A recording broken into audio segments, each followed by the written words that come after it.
do Pai, do Filho e do Espírito Santo. Amém. Proclamação do Evangelho de Jesus Cristo segundo Lucas.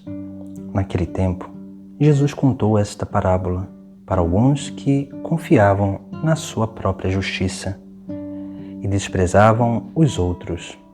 2 homens subiram ao templo para rezar. Um era fariseu e o outro cobrador de impostos.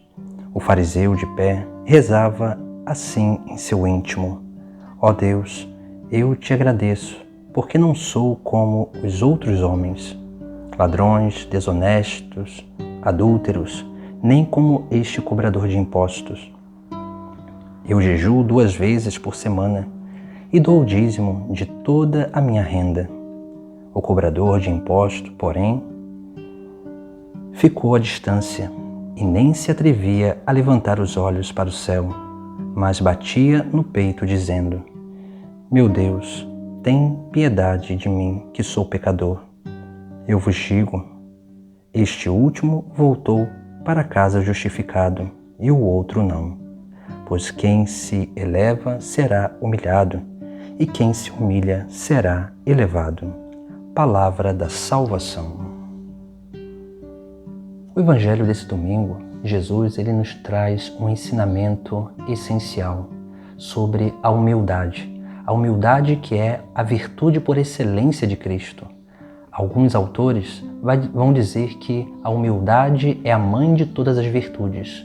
Outros ainda dizem que a humildade é o fruto perfeito de uma vida virtuosa. E assim nós precisamos entender também a virtude da humildade, porque a prática dela vai fazendo com que nós vamos adquirindo as virtudes, principalmente as virtudes humanas, a justiça, a temperança, a fortaleza, a prudência, porque a prática da humildade vai fazendo com que a gente reconheça a verdade da nossa existência, a verdade da nossa vida. Por isso que o Evangelho de hoje, nós vemos Jesus Cristo contando uma parábola que é essencial para a nossa compreensão daquilo que é um verdadeiro cristianismo. Porque Jesus nos chama para caminhar com Ele, para que nós possamos aprender dele sermos humildes, e não para sermos soberbos, porque a soberba é o pecado do demônio, do diabo, de Satanás, mas a humildade é a virtude por excelência de Cristo, da Igreja e de todos os cristãos. Por isso, quando Jesus conta essa parábola, ele vai colocar 2 figuras que dentro da cultura de Israel tinham como que um estereótipo sobre elas. Primeiro, o fariseu. O fariseu era aquele que era considerado um perfeito praticante da lei. Mas, na verdade, nós vamos ver que Jesus sempre vai ali criticá-los, porque eles esqueceram a lei, os 10 mandamentos, para se preocupar unicamente com os preceitos humanos. Por isso que esse homem, esse fariseu no templo, ele reza e agradece a Deus por não ser igual ao outro. Veja que aqui não há uma expressão de amor a Deus e nem de amor ao próximo, mas há uma expressão unicamente de um egoísmo, de um egocentrismo, de um individualismo. E ele ainda julga o outro, condena o outro e agradece a Deus por não ser como ele. Assim nós precisamos também ter esse cuidado na nossa vida, para que a gente não tenha essa atitude de condenação, essa atitude onde nós vamos nos achando melhores do que os outros. Nós precisamos entender que o caminho de seguimento a Cristo vai nos tornando cada vez mais conscientes do nosso pecado, cada vez mais conscientes daquilo que nos afasta de Deus. E por isso que nós precisamos verdadeiramente ter esse grande cuidado para com a nossa vida, porque o caminho de Cristo nos leva à humildade e não à soberba. Se a soberba está crescendo no nosso coração, isso pode ser um sinal de que nós não estamos seguindo a Cristo. Nós estamos se servindo do caminho cristão. Por isso que Jesus Cristo vai contar também, falar sobre o publicano, o cobrador de impostos. O cobrador de impostos, em geral, era um judeu que era contratado pelo Império Romano para cobrar imposto dos próprios judeus. E esse cobrador de impostos, esses cobradores de impostos, esse homem aqui, ele é considerado como um traidor da pátria, um pecador público.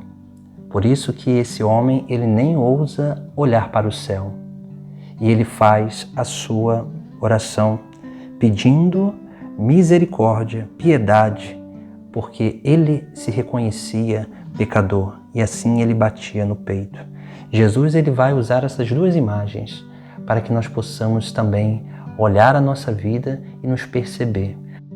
Por isso que a virtude da humildade é essencial para a nossa vida, para que nós possamos verdadeiramente reconhecer os nossos pecados, não nos achar melhores do que ninguém, para que assim possamos também ir dando passos cada vez maiores nessa intimidade com Deus e poder, de coração puro e livre, elevar o nosso louvor, a nossa adoração a Deus. E nós só conseguimos fazer isso quando nós nos mostramos necessitados de Deus, quando nós nos mostramos cada vez mais dependentes de Deus. E nós só conseguimos alcançar isso pela virtude da humildade. Assim, precisamos dar esses passos de seguimento a Jesus Cristo e avaliar o nosso caminho, o nosso seguimento através dessas virtudes dessa virtude que precisa nascer em nós, para que assim possamos verdadeiramente nos perceber seguidores verdadeiros de Cristo e não como aproveitadores desse caminho tão belo que é, sim, o caminho rumo ao reino dos céus. Busquemos ser humildes e não nos deixar levar e consumir pela soberba, porque assim nós precisamos ser discípulos de Cristo. E o discípulo, basta que o discípulo seja como o mestre. Não podemos deixar com que a soberba e o orgulho adentre o nosso coração, porque isso vai fazendo com que a nossa vida seja cada vez mais consumida pelo mal e vai nos tornando cada vez mais egoístas, individualistas, egocentristas, sem sermos capazes de usar de misericórdia para com os nossos irmãos. Esse é o caminho de Cristo. Esse é o verdadeiro seguimento. Um seguimento que não nos torna soberbos, mas nos torna dia após dia cada vez mais humildes, para que possamos alcançar a rainha, a mãe das virtudes, e possamos manifestar na nossa vida aquilo que é o fruto verdadeiro de uma vida virtuosa. Por isso, Jesus no final do Evangelho vai dizer: pois quem se eleva será humilhado, e quem se humilha será elevado. Aqui nós vemos como que Jesus Cristo nos chama a essa atitude. Não uma atitude, não a passividade de humilhação, mas precisamos ter atitude voluntária, não de ser humilhados, mas de buscar as coisas menores. Porque quanto mais nós nos fazemos pequenos, mais Deus aparece através da nossa vida. Em nome do Pai, do Filho e do Espírito Santo. Amém.